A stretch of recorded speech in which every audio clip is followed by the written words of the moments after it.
Усаар тогтносон өрн ирэхэд арчсан Монгол улсын иргэдээ. Даян дэлхийд тархан суурсан түмэн олон монголчуудаа түүхийн хуудас эргэж шинэ он, шинэ эхлэл ирлээ. Хүний эрх эрхчлөөг дээдлэх. Амар тайван амьдралын төлөө хууль засагласан нийгмийг цогцлоох бидний зорилгод Иргэн бүрийн оролцоо ухамсар чухал билээ. Бид хүний эрхийг дээдэлдэг авилгачтай хатуу тэмцэх тогтолцооны томоохон өөрчлөлтийг эхлэлийн цэг дээр ирээд байна. Хууль зүйн дотоод хэргийн яам Монгол улсад хүний эрхийг хангах 2 дугаар хөтөлбөрийг Монгол улсын засгийн газарт танилцуулж, хэвлэлийн эрхчлөөний тухай хууль, жагсаал цуглаах эрхчлөөний тухай хуульд нэмэлт өөрчлөлт оруулах төслийг улсын хурлд өргөн барихаар огтлоо. Энэ хуулиуд батлагдсанаар сүүлийн жилүүдэд тогтмол ухарч байгаа Монгол улсын хүний эрх, эрх чөлөөний индекс урагшилж, Монгол улсын иргэн өөрийн эрх чөлөөгөө хууль тогтоомжийн хүрээнд баталгаатай эдлэх нөхцөл бүрдэх эхэл тавигданаа.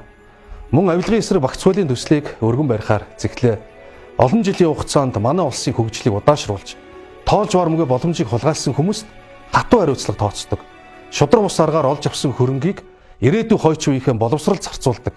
Алдагдсан боломжийг эргүүлэн олж авах тогтолцоог бий болгох чухал хуулийн төслийг боловсруулж дууссан. Нийгэм шудраг эсрэг тогтооход хүнтэй тэмцэх биш, тогтолцоог өөрчлөх ёстой. Тиймээс буруу аргаар их мэдэлд хүрч, эд хөрөнгөтэй болсон хүмүүстэй их тэмцэл нам аргалзахгүй эхлэх болно.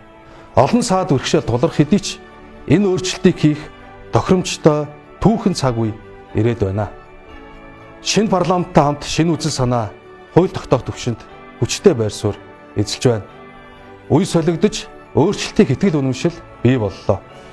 Хуучин шудраг ус тогтолцооноос салахад та бүхний дэмжлэг, оролцоо хамгийн чухал гэдгийг онцлон тэмдэглэе. Ирээдүйдээ итгэлтэй амьдрахын төлөө хамтдаа зүтгэхийг та бүхэндээ уриалж байна. Шинэ оны баярын мэндийг өргөн дэвшүүл.